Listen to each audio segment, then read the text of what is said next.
From Hollywood. Welcome to the Rat's Ass Podcast with Mojo Elliott.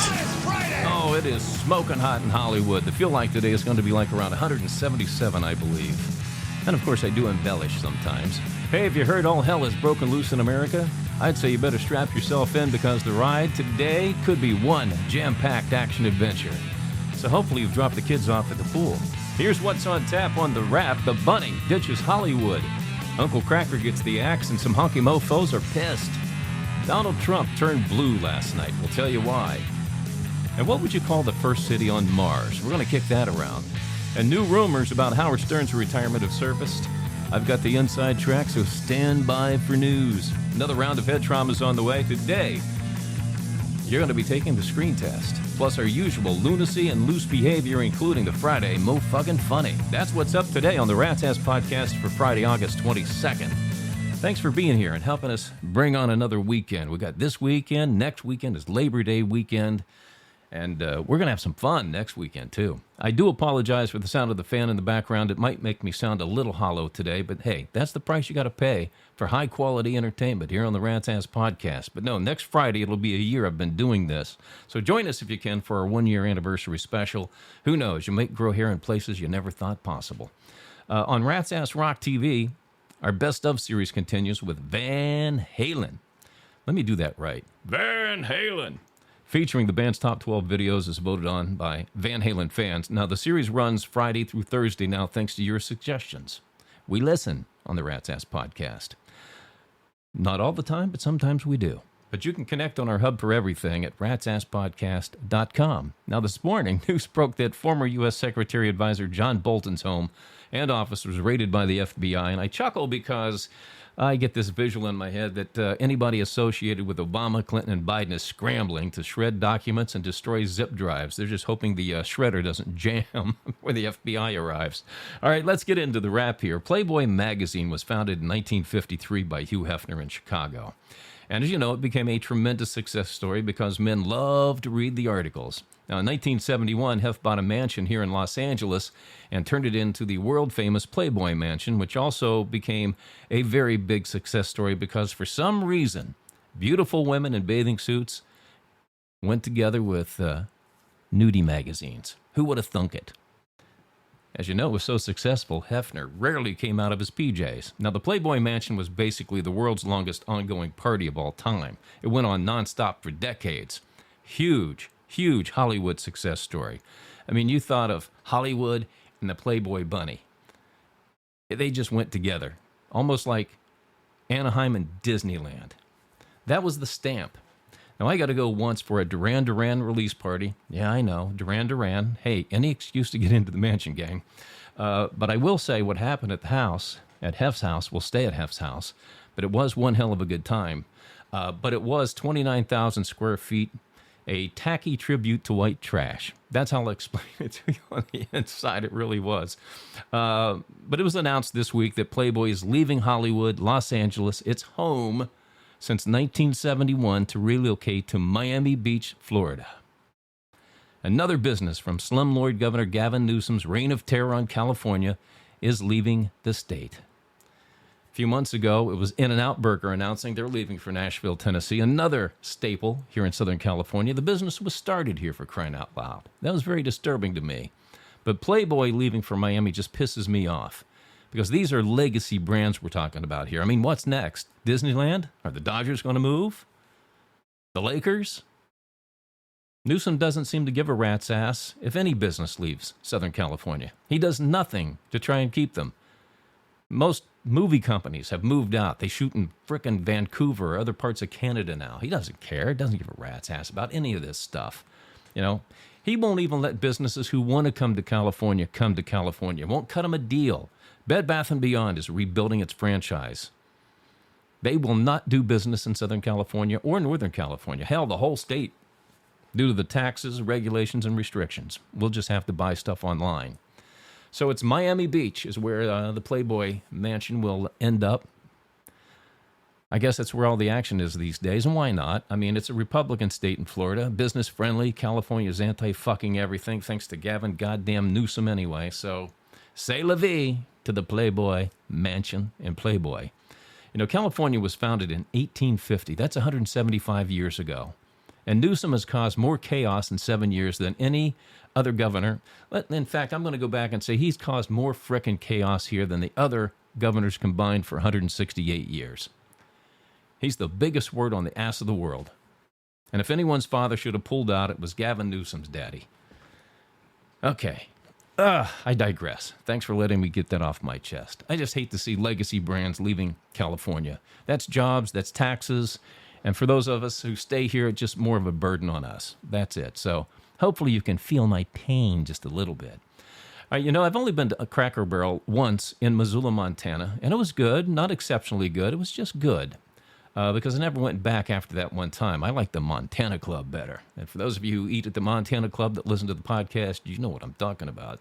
You will not get a steak at the Montana Club where you can see the marks where the jockey was hitting it. Let's just say that. All right, everyone appears to be up in the air about the facelift with the logo because they removed the old man on the barrel and the slogan. Now it just says Cracker Barrel. That's it. Made it simpler. Now, they're giving each restaurant a lighter look inside, too, I guess, with more comfortable chairs, creating a different experience for patrons. But nothing else, they say, is going to change. Nothing else. The CEO is Julie Masino, and she took over November 2023, and she's behind the so-called modernization project. Now, I can't tell you how many times I hired a program director, and the first thing they wanted to do was change the damn logo of the station. It didn't matter how successful the station was or how long the logo had been in existence. They wanted to change the logo. Companies spend millions of dollars creating a logo and marketing it, so it burns into the mind of the consumer. That's the whole point. Now, tell me, you go ahead and tell me this. Name a brand, any brand that's been around for 50 years, 40, 50 years, that has changed its logo. I'll wait. No, has McDonald's done it? Apple, Chevrolet, Ford? The answer is no. They might dress it up for a special occasion, but the integrity of the logo remains unchanged. Al Massimino and every program director I worked with that wanted to change the damn logo of a successful company, all they wanted to do was put their stank on it. They wanted to drive down the road and look up on a billboard or watch it on TV and go, yeah, I did that. That was my doing. You know, I got to the point where I wanted to just fire a program director who said, you know, I'd like to change the logo of a successful radio station. A heritage brand is what we would call them. But I didn't. I just worked with them instead. But I knew that they didn't know a damn thing about marketing and promotion, and that's where I need to focus, my focus on them. Now, the only time you should change your logo is for the launch of a new brand or in radio, a launch of a new format. All I will say about this move is the food better be so damn good customers overlook the change and maybe they'll just bitch about it for a few weeks and give in because I just love that meatloaf and gravy and taters. At least they've kept the collars intact, though. And by the way, Cracker Barrel's stock plummeted around 8% yesterday. That's Thursday, August 21st, or close to $100 million in one day. So Masino had to probably stayed up late last night, I would say. Maybe didn't get too many winks. The stock hit a 10-year low back in April around $33 and some change, and is trading about the mid-50s right now. It was up a little over 1% last time I looked this morning. All right, but that does bring us to our new feature called What's Your Point, where I pull a rant from social media and share it with you. This is Nick Freitas, a Cracker Barrel lover, with his 2 cents on the changes. So Cracker Barrel's going through a bit of a rebrand. Now, before any of you New York City marketing firms have another Dylan Mulvaney incident, how about I just fill you guys in on why we love Cracker Barrel in the first place? Because when you've been on a long road trip, sometimes it's great to just pull off the interstate and go into a overly crowded but charming country store in order to buy some random candy or maybe a Christmas ornament, all on your way to get a 4,000-calorie breakfast in the midst of rusty farming equipment. Now, I know to some of you highly educated marketing hotshots, this probably sounds really strange and has absolutely zero appeal, but it does work for the rest of us. So let's take a look at this new logo. He actually pulled this out of his butt on video. Yeah, that's what I was afraid of. Yeah, you guys actually took it a step further. You didn't just remove the barrel, you removed the cracker and replaced it with nothing, which is probably what's going to happen with your customer base. Like I said, if the food's good, maybe people will be forgiving at Cracker Barrel. All right, President Trump went on a ride-along with the D.C. police and the National Guard yesterday evening, and, you know, he did his thing. He fed them burgers and pizza. made a speech, did the photo op thing. Now, the big news, for the first time on record, D.C. didn't have a murder for 1 week. As Trump would say, think of it. Not 1 week, no murders in D.C. So what's going to happen after 30 days when D.C. has to go back to being the, overseen by the police force that they've had previously, to let it turn into a shithole? Congress has the option of approving an ongoing presence. Will they do this? Maybe they'll create a special federal force for D.C. But what the past 3 weeks has shown, though, is that these cities can be cleaned up fairly quick. Democrats don't like these cities cleaned up because it shows their incompetence. The people that they've hired or voted in to run these cities. And that the leadership for law enforcement in D.C. is definitely incompetent as hell. All right, have you given any thought to what a new city on Mars should be called? This was a new poll on X asking this question, so I dug into it. I wanted to see what people were saying. Now, most of the names were centered around Elon Musk, obviously, because if we get to Mars, it's going to be his doing, and maybe that's suiting to call the first city after the guy who gets us to Mars, but I think it's kind of too easy. So I gave this a lot of thought for about 20 seconds, and I came up with Red City. It's known as the Red Planet. Why not call it Red City? Now, maybe if I thought about it for 30 more seconds, I'd come up with something better. But what would you call the first city on Mars? Hit us up at ratsasspodcast@gmail.com. Did I just say hit us up? Man, I just went full millennial on that one. All right, Inside Radio is a radio trade report that released a story yesterday saying Howard Stern will announce he has signed a new deal with SiriusXM when he returns on September 2nd. He's going to deliver the news. So the retirement angle, as I told you on the podcast before, was probably some kind of a stunt. I've seen this movie so many times with Stern over the years. When his contract was up, he was going to quit. They were going to fire him. They meet in the middle somewhere, and he still makes a boatload of frickin' money. But the past few years, it is true that his audience has deteriorated drastically, but he's still has the highest audience on SiriusXM, so they're willing to work out a deal. So we'll find out for sure on September 2nd, but as I told you before, I've seen this movie with Stern too many times, and until I hear it from his lips that he's retiring, not going to believe it. Not going to do it, just not going to do it. And by the way, no dollars were announced for this supposed contract. If I had a baseball bat, I'd smack him upside the head with it. Well, here, hold it for me, and let's see what you got, baby. Here is Mojo Elliott with Rat Sports. Oh, one of these days, Alexa, one of these days. All right, happy 106th birthday to Sister Jean Schmidt, who is a longtime fan and follower of Loyola Chicago, the Ramblers, college basketball team in Chicago.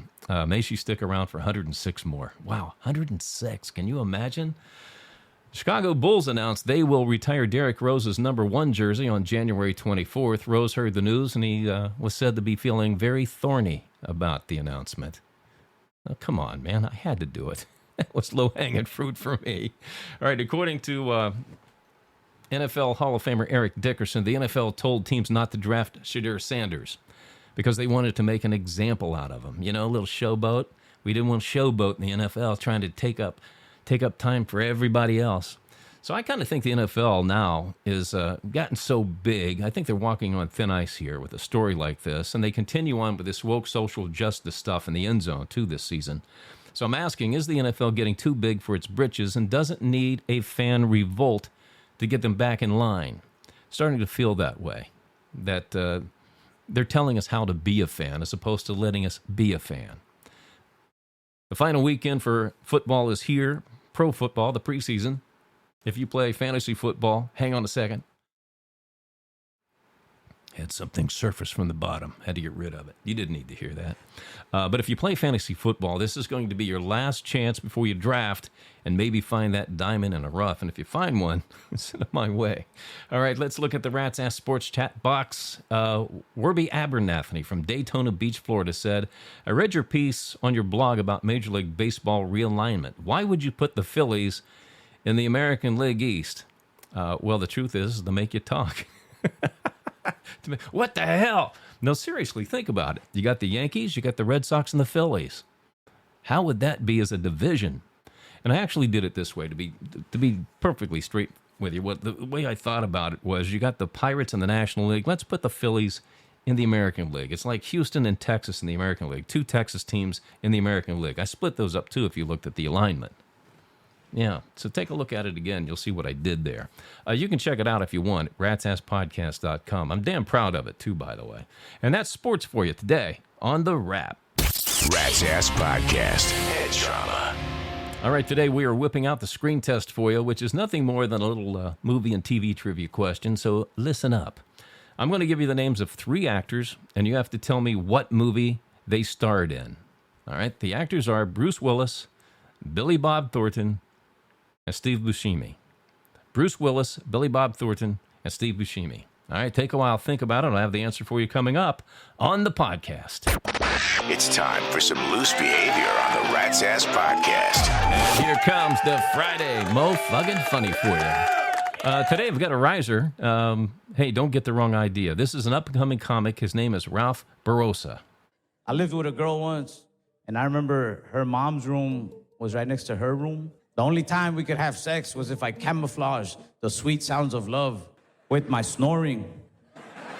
Every night I was in there like, It's hard having quiet sex. You gotta like whisper, yell, dirty talk. I was like, you like that? Sounded like a little demon. You like that, bitch? I remember this one night she was like, go faster. I was like, shit, I'll try. It sounded like we had baby pigs running around. I said, don't come in here. We're watching farm videos. Finished her off with a...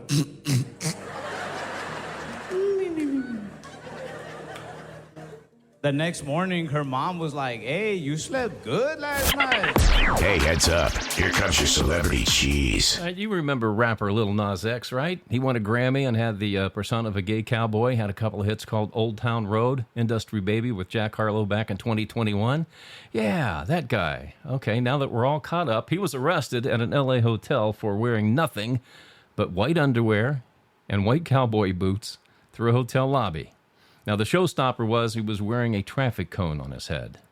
So upon his arrest, he then proceeded to punch a cop twice in the face. Bottom line here is look for a new album dropping soon. All right, reports say the reason Justin Bieber and his wife Hailey were having marriage issues over the past year or so was over the amount of time Justin was spending recording his new album called Swag.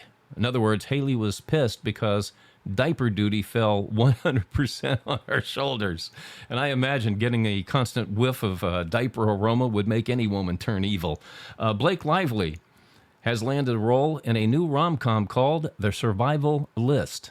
Justin Baldoni's fans heard about it and took to social media to warn the director about working with Lively, who was suing Baldoni for sexual harassment.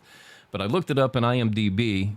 No director has been announced yet for the film, but you can bet your sweet ass he will be gay. All right, here's a hot new dating rumor for you. You like gossip, right? Austin Butler and Zoe Kravitz were seen together at a movie premiere. Well, it's his movie premiere of Caught Stealing. It opens up today. What caused this rumor, though, was Butler was seen looking at Kravitz. And in Hollywood, that's all it takes to start a rumor. Just got to look the wrong way at the right person.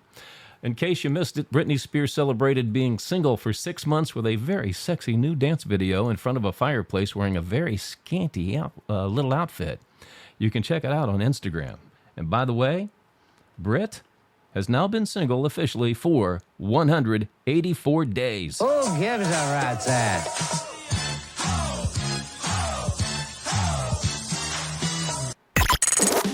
Rat's Ass Podcast. Email from our Gmail. All right, as you know, I do not read your email in advance. My producer, Fleabag, forwards me your name, where you're from, and rewrites them so I can read them rapid fire and on the fly. All right, Mark D., Cadiz, Ohio, said, what do you think about MSNBC rebranding itself as MS Now? Well, to be blunt, Mark, it falls under the category of putting lipstick on a pig. You know, if you're going to go to all the trouble and expense of rebranding a network, you better offer all new programming with new hosts. They didn't, so it's the new name, same BS. Lori L. from Phillipsburg, Pennsylvania, said, I'm dating a guy who has everything a woman desires. He's handsome, well-dressed, loaded financially, and well-hung. You're so lucky, Lori. But he has this habit of flossing his teeth after he eats in public, and it's gross. I'm ready to ditch him. So talk me out of it. Lori, this isn't an episode out of Seinfeld, okay? You don't break up with somebody because they have girl hands or man hands, okay? All you have to do is talk to them and just say, hey, you know what? That habit that you have of flossing, why don't you take that into the bathroom because it's kind of gross and I just ate. You know, what is it with you folks, man? You're afraid to talk to each other about this stuff? Just talk to him. I'm sure he doesn't realize it. Just needs to have a little tap on the head, say, hey, stop that. All right, Jared H. from Tacoma, Washington. He says, I'm 6'7" and dating a hot, intelligent girl who's only 5 foot. She's an amazing person and incredible in bed. But I hate it when people stare at us in public and whisper behind our backs like we're freaks. Plus, my friends are always asking me, how do we make it work out in bed? If you were in my shoes, how would you handle it? Well, first of all, I don't give a rat's ass what other people think. So get that out of your mind. If you like the girl, be with the girl. Don't worry about what other people think or say. As far as your friends go, you know, just grab one, throw them on the bed and say, here, let me show you. That should do it. All right, Mario N. in Norman, Oklahoma said, congrats on 1 week next year. Thank you, Mario. Appreciate that. I was wondering if you would ever return to radio, and if so, what capacity? Well, I do get offers, but for some reason, these radio stations and companies think because I'm a little older guy, they think I probably need the money, will work for free. Wrong. But nobody's backing up that Brinks truck yet. But, hey, money talks, BS walks. You never know. All right, Cruz K., Petaluma, California said, do you think your contempt for Gavin Newsom would qualify as you having a severe case of NDS? Newsom derangement syndrome. Yeah, Cruz, I would say, yeah, I probably suffer from NDS, but if you lived in California, and you do, so you should know what I'm talking about here. You should know what I'm talking about here. And I would say anybody who doesn't enjoy getting screwed up the butt probably has a little NDS right now. All right, if you have any questions, observations, or comments, send them to my producer, Fleabag, at ratsasspodcast@gmail.com. The more outrageous and salacious, the better. The more outrageous and salacious, the better. Keep that in mind. And it's impossible to offend me. Rat's Ass Podcast. Head trauma. All right, today we are playing the screen test. I gave you the names of 3 actors, and all you have to do is tell me what movie they starred in. Again, reviewing, it's Bruce Willis, Billy Bob Thornton, and Steve Buscemi. If you guessed Armageddon, 1998. Yeah, baby. Correctamundo. But if you missed it, go see a doctor about your head trauma and get well soon. All right, I got to zip out of here because, speak of the devil, I'm off to attend a Screw Gavin Newsom rally today. But I do have one more thing for you. A new study of an old study shows people who set and strive to achieve goals live longer by an average of 5 years than those who don't have any goals. Do you have any goals you want to share with us? No, not really right now, Alexa, that I can think of. How about you? Yes, I want to take over this damn podcast. That's not happening. Hey, you better be careful the next time you start your car. Oh, jeez, what are you going to do? You're going to blow me up on my car? You're going to make it explode? Go turn the key and find out. Hey, you know what? Screw the mute button. Where's the uninstall button? Do the shout-outs to Rat Nation and don't be such a gosh darn paranoid podcaster. Now you're trying to be nice to make me feel comfortable about turning that key, aren't you? I'll have my neighbor turn it on. Welcome to Rat Nation, Wally Berg of Hartford, Connecticut. Doug Horvath in Lexington, Kentucky, and in Muncie, Indiana. Welcome, Lionel Kerrigan. To the Resistance, those of you who email and haven't joined Rat Nation yet, which is now at 496 very happy members. Hap D of Ocean City, Maryland, Colleen P of Denver, Colorado, and Megan B in Tempe, Arizona. And around the world to listeners in Calgary, Canada, Bern, Switzerland, and Luxembourg, Germany. Thanks for being a part of Rat Nation. Now's your chance to be one of the few and the loud. Join Rat Nation at ratsasspodcast.com. Membership does have its rewards, you know. All right, that's it for this episode of the Rat's Ass Podcast. Go check out ratsasspodcast.com while I'm reminding you and get the entire Rat's Ass Podcast experience. You can listen to the podcasts, rock out to Rat's Ass Rock TV, read the blog that's loaded with a lot of hot topicality. Plus, you can still join Rat Nation without having to qualify for a little bit longer. We'll do this again on Monday, August 25th. Take care of each other, and thanks for stopping by the Rat's Ass Podcast. Go out there and have a spectacular weekend. The conversation continues between podcasts on X and ratsasspodcast.com. Rat ratsasspodcast.com.